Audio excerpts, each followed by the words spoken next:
Tapi justru kalau kita pikir-pikir ya, kan jangka waktu inkubasinya lama ya. Lama banget itu dok. Iya, Ini. makanya bagi yang masih merasa sehat-sehat aja, jangan terlena ya, bahwa Anda itu belum tentu terbebas dari kanker mulut rahim kalau belum di screening. Karena kanker mulut rahim itu bisa aja sudah ada di tubuh Anda sebelum terjadi gejala. Penderita itu akan merasakan bahwa dia itu ada perubahan akibat kanker itu bila mengalami gejala-gejala. Yang paling utama 2. 1. Irama Live Talk.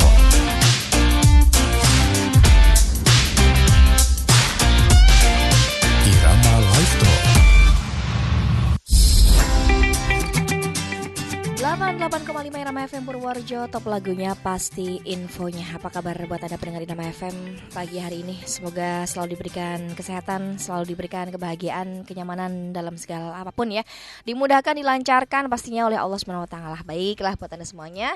Kembali lagi setiap hari Sabtu dong ya. Sabtu yang paling syahdu, paling pokoknya paling luar biasa aja deh gitu. Apalagi dengan informasi-informasi yang kita menghadirkan manfaat yang luar biasa terkait reproduksi dan juga kehamilan. Dokter siapa? Yes, Dokter Derajat Kurnianto. Jadi saya mau ketawa dulu.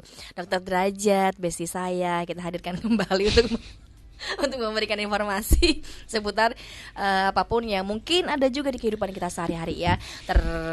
Khususnya di sini reformasi, reproduksi dan juga kehamilan ya. Jadi nanti ada keluhan-keluhan apapun, nanti ada sesuatu hal yang ingin ditanyakan dan lain sebagainya, langsung aja bertanya, langsung aja gabung ya, jangan malu-malu. Ini sebuah hal yang udah nggak tabu lagi begitu ya. Oke. Baik dokter, gimana kabarnya pagi hari ini? Alhamdulillah Mbak Ayu baik-baik saja, sehat-sehat alhamdulillah. Kemudian Mbak Ayu gimana? Fine dong. Alhamdulillah. Yes ya, jangan terpaksa fine lah. Walaupun keadaan hati nggak fine misalnya lo ya. Oke. Ini Betul. saya dokter, saya mau ngobrol sedikit dokter. Kan ini lagi viral-viralnya informasi terkait artis di dunia hiburan yang tiba-tiba meninggal begitu. Kabarnya ya ini terkena kanker serviks begitu. Memang dari kemarin-kemarin juga lagi viral-viralnya tema-tema terkait kanker serviks. Tapi kanker serviks yang mungkin diderita oleh apa ya, kalau kita ngerti terkenalnya di dunia hiburan ya kan begitu, tiba-tiba begitu. Nah sebenarnya kalau kita membahas terkait kanker serviks ya kan, beberapa hari yang lalu memang sudah dibahas terkait kanker serviks. Cuman kita bahas kembali lagi karena memang lagi penting-pentingnya viral-viralnya dan memang harus kita ketahui untuk waspada buat kita semuanya, terkhususnya para wanita juga. Oke dokter, saya ingin memberikan kesempatan buat dokter untuk memberikan ya sebagai apa ya terkait kabar yang viral yang muncul di sekarang ini begitu. Betul Mbak Ayu. Bagus sekali, ini mungkin topik yang akan kita bahas selagi masih anget-angetnya ya Mbak Ayu ya. Dan apalagi ini seorang artis sehingga semua orang tahu, dan biasanya kita sebagai ya mungkin yang memperhatikan ya dunia keartisan, kemudian kita begitu artis kita kok terjadi seperti itu, bagaimana nanti seandainya kita yang kena gitu kan, sehingga ada kewaspadaan yang ya artinya ada istilahnya hal-hal yang bisa kita antisipasi dengan contoh artis ini kena penyakit ini jadi begitu gitu ya. Betul. Ya. Yang menjadi masalah adalah penyakit itu sebetulnya tidak tiba-tiba ya Mbak. Jadi kan beritanya kok kita tahu tiba-tiba kok meninggal gitu ya. Yang tiba-tiba itu beritanya mungkin ya. Berita dalam arti ya orang meninggal tiba-tiba, padahal sebetulnya prosesnya udah lama. Ya mungkin hanya orang terdekat aja yang tahu. Oh itu sudah lama kok sakitnya seperti gitu. Tapi tidak banyak orang tahu, hanya orang-orang terdekat aja mungkin. Kalau memang benar itu kanker mulut rahim atau kanker serviks ya, karena kanker serviks itu akan menimbulkan kematian itu dalam waktu yang cukup lama, tidak langsung, tidak serta-merta seperti sakit stroke atau serangan jantung itu kan mendadak tek ya. Tapi kalau kanker mulut rahim itu sejak diketahui sampai dia meninggal itu dalam waktu lama. Ada stadium-stadiumnya Mbak soalnya. Mulai dari stadium precancer, kemudian ada stadium 1 aja ada A, B, C, stadium 2 ada A, B, stadium 3 A, B sampai 4 terminal stage. Nah, setelah terminal stage ini baru menimbulkan kematian. Begitu. Jadi yang bisa menimbulkan kematian akibat kanker mulut rahim itu kalau sudah stadiumnya 3 sampai 4 ke atas itu baru. Tapi kalau baru stadium awal apalagi ya, bahkan seperti 2B aja baik-baik aja, orang seperti orang sehat aja. Tapi sudah ada gejala yang mengganggu misalnya gitu. Nah itu tadi yang seperti disampaikan dokter. Kok bisa itu kanker yang mungkin bisa dikatakan berbahaya tapi kok baik-baik saja gejalanya sampai dia pun masih bisa action tuh di layar TV begitu. Jadi kita tahu kalau kanker mulut rahim itu memang awalnya timbul di serviks atau mulut rahim. Awalnya di situ. Gak mungkin kanker mulut rahim timbulnya di kepala dulu gitu kan, gak ya. Jadi cuma di situ. Mungkin orang awam ya atau pendengar atau pemirsa semua di sini itu tidak tahu serviks itu yang mana sih. Oke. Apalagi yang menurut saya yang laki-laki ya atau para suami nggak tahu serviks itu bentuknya seperti apa gitu ya. Kalau wanita mending, tapi kadang-kadang wanita banyak loh yang nggak tahu organ reproduksiku tuh kayak apa sih, itu nggak tahu loh. Ya silahkan banyak searching ya. Jadi kalau sudah searching misalnya rahim, mulut rahim gitu nanti akan keluar tuh semua gambar-gambar di googling tuh ya. Jadi mulut rahim itu adalah bagian terdepan dari rahim menjadi pintu masuk dari luar ke dalam rahim. Dan itu serviks itu fungsinya mulai dari pembuahan, proses kehamilan sampai melahirkan tuh lewat situ gitu loh. Jadi seperti itu. Kecil sekali kalau misalnya dalam kondisi tidak hamil atau normal gitu ya. Itu sebetulnya rahimnya sendiri itu adalah besarnya setelur ayam. Kecil ya. Telur ayam yang kecil. Bukan puyuh ya. Ayam ya. Ayam. Segitu. Oke. Itu rahimnya ya. Terus bayangin aja ujungnya telur itu kan cuma segitu. Serviks pun juga segitu kalau dalam kondisi tidak hamil atau mungkin belum pernah hamil. Misalnya usia reproduksi tapi dia belum menikah gitu ya. Itu kalau dilihat serviksnya atau mulut rahimnya itu sangat kecil. Nah, tapi kalau setelah dia melahirkan itu akan relatif menjadi besar, apalagi sudah melahirkan berkali-kali gitu ya. Jadi seperti itu. Nah, dari situ kita mikir kenapa kok yang kena mulut rahimnya nggak langsung semua gitu ya. Karena memang kelainan atau kanker mulut rahim itu memiliki sel yang berbeda dari rahimnya sendiri. Jadi rahim itu ada mulut rahim, ada badan rahim atau yang namanya korpus ya. Itu selnya beda Mbak. Jadi antara ujung sama ujung satunya itu berbeda sehingga di situ ada perubahan atau istilahnya border atau borderline di mana ada perubahan pergantian jenis sel. Lah di tempat pergantian jenis sel itu namanya squamo-columnar junction. Jadi pertemuan dua sel atau perubahan dua sel, tempat itu sangat rentan berubah menjadi sel kanker. Nah letaknya di mulut rahim itu Mbak. Nah gitu. Sehingga apabila dia itu terpapar oleh sebab dari kanker itu, kita tahu akibat virus. Jadi sudah diteliti bahwa pemicu timbulnya kelainan sel pada mulut rahim itu adalah karena virus HPV. Virus HPV itu ada berbagai jenis, mirip seperti COVID ya. Virus COVID itu kan ada macam-macam. Virus penyebab kanker serviks itu ya ada macam-macam. Ada yang tipe 18, ada yang 16 sampai yang 30-an gitu ya. Nah itu. Dengan gejala yang berbeda. Gejalanya hampir sama semuanya sebenarnya. Tapi yang membuat beda itu nanti cepat enggaknya menjadi sel kankernya itu, gitu. Dan menyebarnya cepat apa enggak. Nah, jadi kita tahu ya mulai dari anatomi tadi ya, kemudian bagaimana dia timbulnya karena virus. Nah, virus itu biasanya kok bisa masuk, kenapa? Biasanya melalui hubungan seksual. Kita tahu mulut rahim itu letaknya di dalam. Kan kita tahu, mohon maaf ya, ada alat kelamin wanita itu lubang vagina dulu. Masuk sekitar sekian senti ya 8 sampai 10 senti, baru ada mulut rahim di situ. Lah, kuman dari luar ke dalam itu kan harus ada yang memasukkan kan. Oke. Nggak bisa misalnya Masuk belum pernah menikah masuk sendiri gitu ya. Enggak, dia masuknya lewat langsung dari situ, bukan masuk lewat darah tuh juga enggak. Hanya berhubungan seks, tidak ada yang lain. Ya. Sehingga virus itu akan masuk bila mana sudah pernah melakukan hubungan seksual. Contoh misalnya belum menikah nih. Kok sudah punya kanker? Berarti dia mungkin sudah pernah melakukan. Jadi nggak ada kanker mulut rahim itu diderita oleh seorang nona kinyis-kinyis. Nggak ada. Iya, Nah, betul. dan biasanya ini sangat rentan pada wanita yang pernah melakukan hubungan seksual. Ya nggak tahu ya entah resmi apa enggak. Itu dalam usia yang relatif sangat muda. Kenapa? Karena squamosolumer junction tadi itu belum matang. Jadi sel-sel yang border tadi itu belum begitu matang pada usia yang masih sangat muda. Sehingga dia tuh mudah sekali berubah menjadi sel kanker oleh si virus tadi.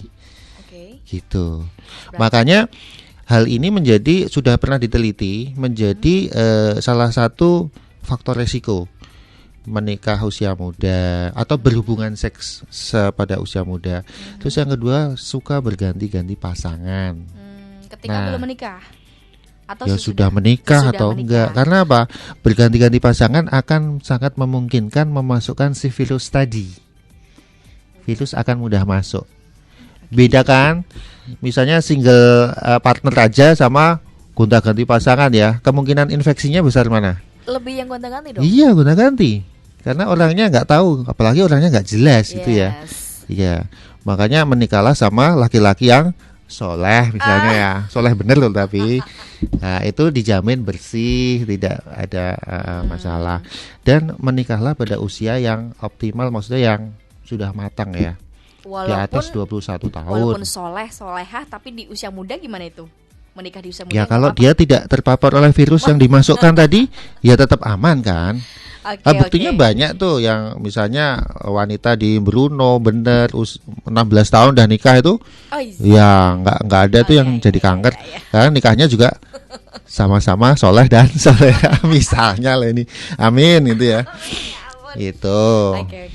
Ini saya membahas secara global ya, termasuk faktor resikonya. Jadi tidak serta-merta ini penyakit ya. Ya kita membahas sedikit mengenai kultur sosial ya, supaya kita bisa ngerti kenapa sih kok tiba-tiba timbul gitu ya.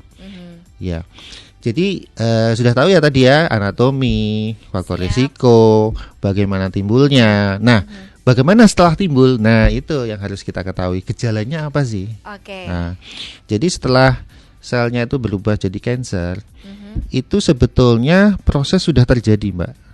Mulai dari awal, misalnya virus kena, selnya yang masih kecil banget itu sudah berubah bentuk. Belum kerasa tapi di situ ya dok ya? Ya, si penderita itu belum merasa apa-apa, bahkan sampai bertahun-tahun. Karena proses dari pre-cancer atau cancer awal sampai dia timbul gejala itu bisa sampai 10 tahun, Mbak. Kok bisa dok 10 tahunan dok? Iya. Lebih bisa itu? Iya, karena prosesnya lama, berubah jadi bibit kanker sampai terjadi kanker betulan itu bisa sampai menakutkan sih. Contoh misalnya seorang wanita masih muda sudah berhubungan seks, apalagi gonta-ganti ya, gonta-ganti pacar terus berhubungan seks. Nanti dia misalnya dia berhubungan seks di usia di bawah 20 ya, entah ya 20 lah gitu ya. Nanti dia akan timbul kanker di usia 30 baru timbul yang bergejala loh ya. Ya gitu.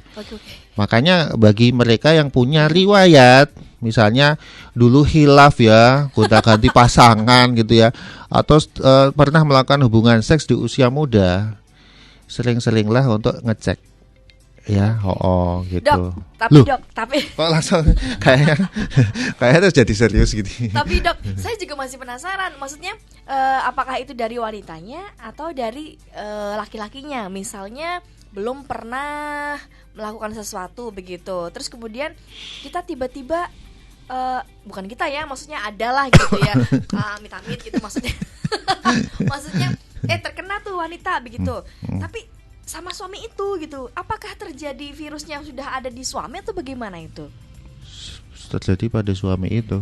Maksudnya apa ya, gimana ya nempelnya di suami atau Sebetulnya gimana sih? gini ya Mbak, kita itu kadang-kadang mikir, saya juga kadang-kadang mikir nih, ada suatu pasien ya, pasiennya baik-baik aja gitu ya. Terus kok ternyata dia kena kanker juga ya. Tapi kan kita tidak bisa menilai covernya Mbak. Jadi misalnya kita ada orang ya udah baik, apalagi kita kenal ya, kok kena kanker serviks ya, terus kita punya pikiran negatif, oh jangan-jangan dulu seperti ini. Jangan seperti itu. Proses bisa terjadi apapun, apalagi virus ya. Virus itu kan bisa kapanpun dan kita tidak tahu prosesnya, tidak tahu ini dibawa laki-lakinya apa enggak, itu sulit ditelusuri ya. Jadi sulit lebih. Jadi kalau ada pasien yang sudah kena kanker itu nggak usah lah terus diteleseh masa lalumu itu gimana toh, nggak usah. Yang penting kondisinya dia sekarang seperti itu harus diobati gitu loh. Tapi kita perlu waspada bahwa sudah pernah diteliti bahwa apa sih yang merupakan awal terjadinya kanker serviks, sehingga kita bisa mengurangi faktor risiko tadi. Contoh ya, jangan menikah terlalu muda, jangan bergonta-ganti pasangan, ya tetap menjaga higienis dalam berhubungan seksual misalnya gitu. Nggak terus tadi antara soleh dan soleha itu menjadi itu hanya mereka yang tahu ya. Oke. Ya, jadi seperti itu. Kemudian gini, tadi sampai mana nih? Sampai masa inkubasinya lama, mulai dari kena virus jadi pre-cancer, terus timbul cancer stadium 1, 2, dan 3 dan seterusnya. Nah, ini yang penting. Penderita itu akan merasakan bahwa dia itu ada perubahan akibat cancer itu bila mengalami gejala-gejala. Yang paling utama 2. 1, keputihan yang nggak sembuh-sembuh. Gak sembuh-sembuh dalam arti sering atau lama? Jadi keputihan banget. Dia tuh sudah minum antibiotik gitu ya, tapi kok nggak sembuh-sembuh. Kenapa sih? Jangan-jangan ada kansernya. Itu 1. Yang kedua, kalau bagi yang sudah menikah, dia itu kalau habis hubungan seksual itu keluar darah. Ya. Tapi pasti dok, pasti keluar darah.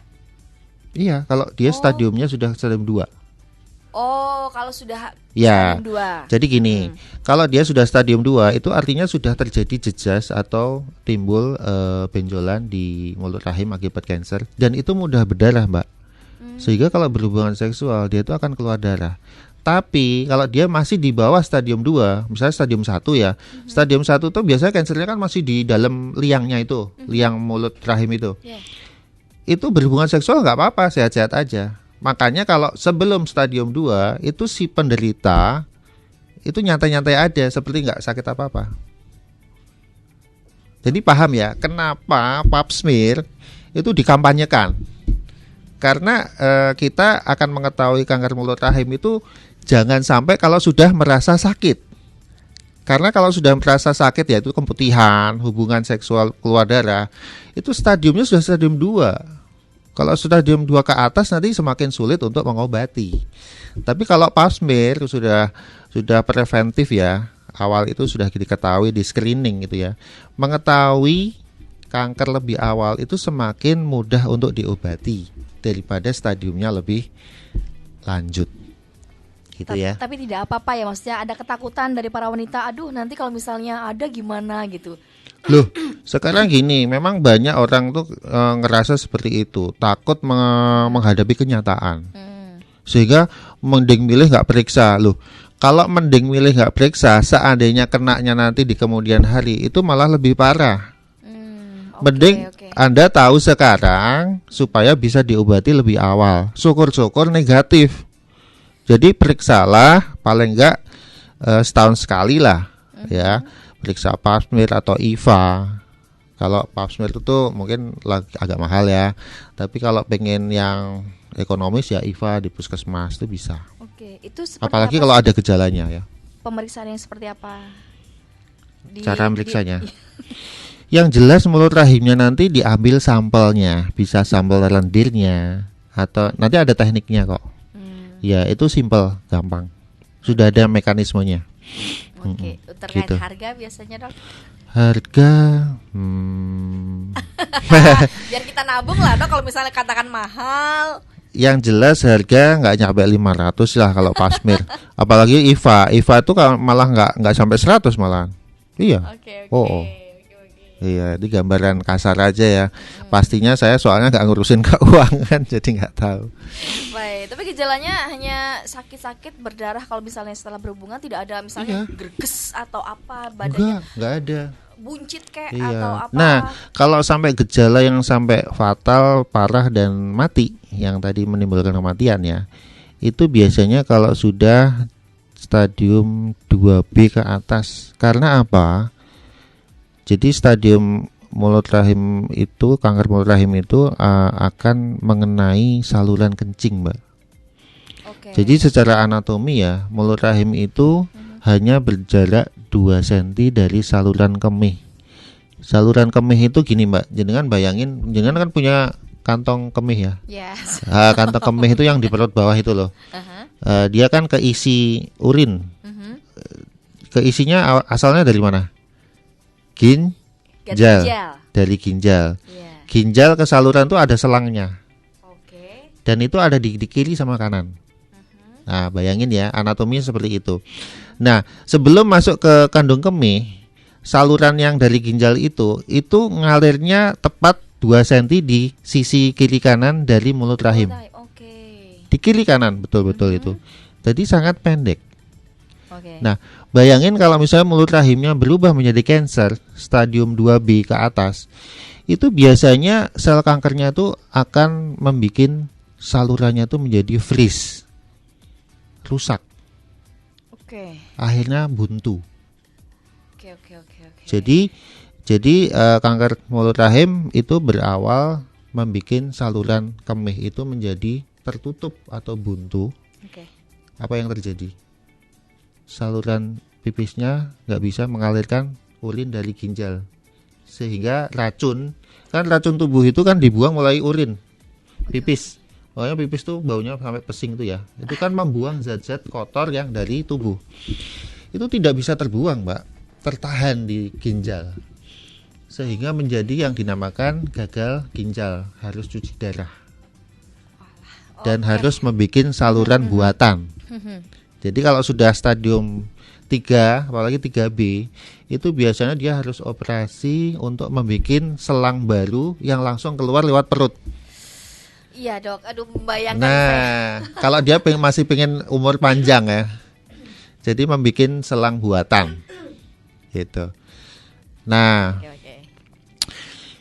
kalau biasanya penderita itu akan meninggal apabila hal-hal itu tidak bisa teratasi, Mbak. Contoh keterlambatan, contoh misalnya dia sudah buntu tapi tidak periksa, sehingga dia akan keracunan oleh zat-zat racun tadi karena ginjal tidak bekerja optimal lagi. Oke. Akhirnya meninggal. Baik. Terus ada penyebab meninggal lain bila mana sel kankernya itu menyebar ke seluruh tubuh. Itu bisa terjadi, tapi biasanya itu stadium akhir. Bisa ke paru-paru, bisa ke otak. Itu yang membuat meninggal juga. Oke. Terus dengan kejadian yang terlihat masih ada waktu ya, sebentar dikit aja. 5 menit. 5 menit lagi. Bisa ada kejadian di mana artis tersebut kalau misalnya kita libatkan kembali lagi itu setelah melahirkan lebih parah kabarnya. Apakah memang nggak boleh melahirkan atau bagaimana? Ya, bayangin aja.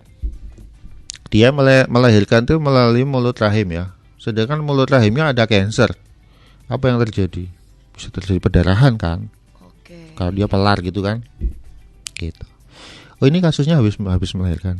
Kurang lebih ya ada jeda memang setelah melahirkan. Saya tidak update mengenai apa ya. Belum baca-baca juga. Baru kemarin soalnya kejadiannya kan. Iya. Gitu. Tapi yang jelas kanker mulut rahim pada kehamilan ya sebetulnya bisa diselesaikan kehamilannya dengan sesar ya bila ketahuan. Dan nanti setelah melahirkan baru diobati. Tergantung stadiumnya sampai seberapa gitu. Oke begitu. Nah ini sebelum jadi jelas kan? Kalau belum jelas tanya loh, Mas Adi juga boleh tanya. Tapi memang menakutkan sekali sih kalau yang berhubungan begitu. Tapi justru kalau kita pikir-pikir ya, kan jangka waktu inkubasinya lama ya. Banget itu dok. Iya, makanya bagi yang masih merasa sehat-sehat aja, jangan terlena ya bahwa Anda itu belum tentu terbebas dari kanker mulut rahim kalau belum di screening. Karena kanker mulut rahim itu bisa aja sudah ada di tubuh Anda sebelum terjadi gejala. Masa harus nunggu keputihan lama baru periksa, atau nunggu punya suami hubungan dulu keluar darah baru periksa, kan enggak? Oke. Baik, ini satu pertanyaan berarti dijadikan satu pertanyaan terakhir ya dok ya. Boleh. Oke, baik, terima kasih. Ada Bu Yuma di sini. Bu Yuma, terima kasih. Selamat pagi Bu Yuma. Dokter, kalau setelah berhubungan dengan suami itu selalu gatal dan tiba-tiba keputihan, agak lama. Terus kemudian keputihannya biasa saja. Tapi setelah 4 hari kemudian keputihannya agak berbau, tapi tidak sering itu. Itu bagaimana dok? Tapi setiap berhubungan. Ya. Ada virusnya nggak itu ya? Dari kalau suami. gatel, jadi gini, pola penyakit keputihan itu memang gejalanya tiap kuman atau bakteri beda-beda, beda rasa lah istilahnya, beda gejala. Kalau gatel itu hampir 100% diakibatkan adanya jamur di situ. Jamur bakteri jamur. Jamur beda. Oh beda. Jadi kuman yang bisa menimbulkan keputihan itu ada 3 yang utama. 1 jamur, 2 bakteri, 3 parasit. Parasit itu biasanya trichomoniasis. Kalau bakteri banyak ya, gram positif, gram negatif, dan jamur. Nah, itu yang mana? Bisakah dia mix? Ada 3-tiganya? Bisa juga. Oh bisa. Tapi masing-masing juga punya tanda-tanda khusus. Contoh misalnya jamur ya. Selain gatal, biasanya keputihannya tuh warnanya putih seperti susu yang udah lama itu. Menggumpal itu. Seperti susu basi itu ya. Nah, itu. Kalau ada keputihan model seperti itu, gatal sekali, itu berarti jamur. Kalau gatal sekali jamur, kalau tidak? Kalau nggak gatal, biasanya kan akibat iritasi ya, terus jadi gatal ya. Bisa aja misalnya akibat bakteri, terus sampai iritasi di organ kemaluan, terus jadi gatal gitu. Itu belum tentu jamur, itu karena iritasinya jadi agak gatal gitu ya. Jadi agak gatal. Ya. Tapi gejala yang lain keputihannya bukan berwarna putih, Mbak. Kalau bakteri itu biasanya kuning sampai hijau. Begitu pula trichomoniasis. Kayak dahak. Ya, kuning kayak gitu. Berarti parah dong maksudnya bakterinya itu. Ya bakteri kan macam-macam, Mbak. Kalau misalnya kita tahu bakteri jenis apa sih, harus dikultur kan. Tapi paling enggak secara umum bakteri itu seperti itu loh. Jamur itu seperti itu, beda lagi gitu. Baik, terima kasih Mbak Yuma. Aduh, pertanyaan kamu membuat saya lebih takut lagi ini. Iya, harus dari tadi Mbak Ayu begitu sudah bahas itu terus bayangin ini apa merefleksikan diri sendiri. Ada ketakutan, jujur dong. Ada ketakutan dong. Tapi kan masalahnya kan, loh saya juga sama suami satu gitu kan. Takutnya loh. Kalau misalnya kejadiannya apa tadi inkubasinya bertahun-tahun, 10 tahun lebih. Iya, bisa. Pertanyaannya kan, sebelumnya saya nggak pernah, apakah dari suami, apakah dari saya sendiri, gimana gitu. Jadi ada pikiran itu tiba-tiba begitu loh. Lah kan itu baru kemungkinan. Sekarang kan kita pengen lihat faktanya kan. Tapi kita mau membuktikan fakta juga takut. Kayak tadi, nanti kalau ketahuan benar gimana? Ya nggak apa-apa. Ya artinya gini ya, sebetulnya jangan dianggap sebagai suatu ketakutan. Tapi menjadi suatu awareness ya. Jadi apa ya istilahnya, pencegahan gitu loh. Jangan dianggap sebagai suatu ketakutan. Selagi kita sudah sadar nih, nyadar lah istilahnya. Ya sekali waktu periksa, kenapa sih? Nah gitu. Oke. Baiklah, ayo Bu Yuma. Contoh misalnya istri saya ya, itu juga tuh tiap setahun sekali atau tiap 2 tahun ya. Kalau misalnya aman ya tiap 2 tahun nggak apa-apa, periksa gitu. Oke dok, bismillah lah, moga-moga nanti ada rezeki buat periksa ya. Gak mahal kan? Gitu. Nah ini buat para perempuan dok, sebelum closing berikan pesan-kesan apa yang harus kita lakukan agar terhindar, tercegah dari hal-hal yang tidak kita inginkan, termasuk dari kanker serviks itu, sekaligus untuk menutup jumpa. Ya, bagi kita masing-masing yang ya masa lalu itu kan yang tahu Anda masing-masing ya. Sehingga Anda bisa mentakar atau mengukur perlu nggak kita periksa gitu ya. Ya kayak Mbak Ayu tadi, selama ini saya cuman satu suami, suamiku soleh banget gitu.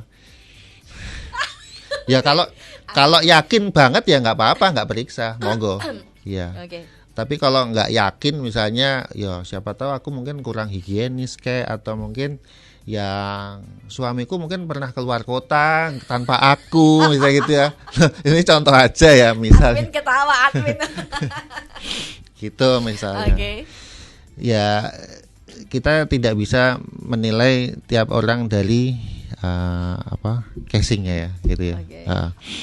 Ya apapun itu, nek saya ya, karena pertama kita sudah tahu bisa dicegah dengan pemeriksaan screening ya. Nggak ada salahnya tiap wanita Indonesia yang sudah berhubungan seksual periksalah pap smear atau paling enggak IVA ya, untuk men-screening mempunyai gejala-gejala ke arah kanker serviks atau tidak. Apalagi sekarang gini, ada beberapa macam pemeriksaan itu ya. Ada yang berbasis cuman swab aja, ada yang berbasis swab dengan cairan, ada lagi yang macam-macam kok dengan pemeriksaan DNA dan sebagainya. Itu ada juga. Tapi memang setiap pemeriksaan tuh ada yang lebih menjanjikan untuk ketepatan, keakuratan dari pemeriksaan. Tapi ya semakin akurat ya semakin mahal, pasti seperti itu. Ya monggo mau milih yang mana. Itu semua ada plus minusnya gitu ya. Tapi yang penting periksalah sebelum Anda sakit. Kalau prinsip dari cancer itu kan seperti itu. Kanker kandungan yang lain juga seperti itu kok Mbak. Misalnya kanker ovarium atau indung telur. Itu jangan sampai Anda menunggu sampai perutnya membesar baru periksa ya. Sebelumnya baik-baik aja gini kan ya, USG lah sekali-kali, punya kista enggak kayak gitu. Ada benjolan enggak di perut. Kan kayak gitu. Karena malah justru ya kanker indung telur itu lebih dikatakan lebih silent. Berbahaya dong. Iya, jadi artinya kalau kanker mulut rahim kan jelas tuh ada keputihan nih. Wah, kita langsung ngerti. Tapi kalau di dalam perut, siapa yang tahu? Kecuali kalau dia tuh sudah membesar deh, sudah gede banget gitu ya. Baru kita ngerasa. Sehingga kanker indung telur itu dikatakan sebagai suatu penyakit silent killer lady. Jadi pembunuh berdarah dingin. Khusus wanita. Iya. Gitu. Oke lah begitu dokter. Terima kasih informasinya, ilmunya kepada kita semuanya. Bismillah, moga-moga kita nggak takut lagi untuk ayo kita nemeni saya untuk periksa ya begitu ya. Semoga nanti terhindar dari apa yang tidak kita inginkan, termasuk dari kanker serviks. Terima kasih dokter, selamat bertugas kembali lagi dan semoga dilancarkan kegiatan hari ini, operasinya dan lain sebagainya. Mohon pamit terlebih dahulu untuk Anda pendengar Irama FM, semoga menjadikan berkah tersendiri buat kita semuanya. Assalamualaikum warahmatullahi wabarakatuh. Sampai jumpa. Dari Purworejo untuk Indonesia, dari lokal untuk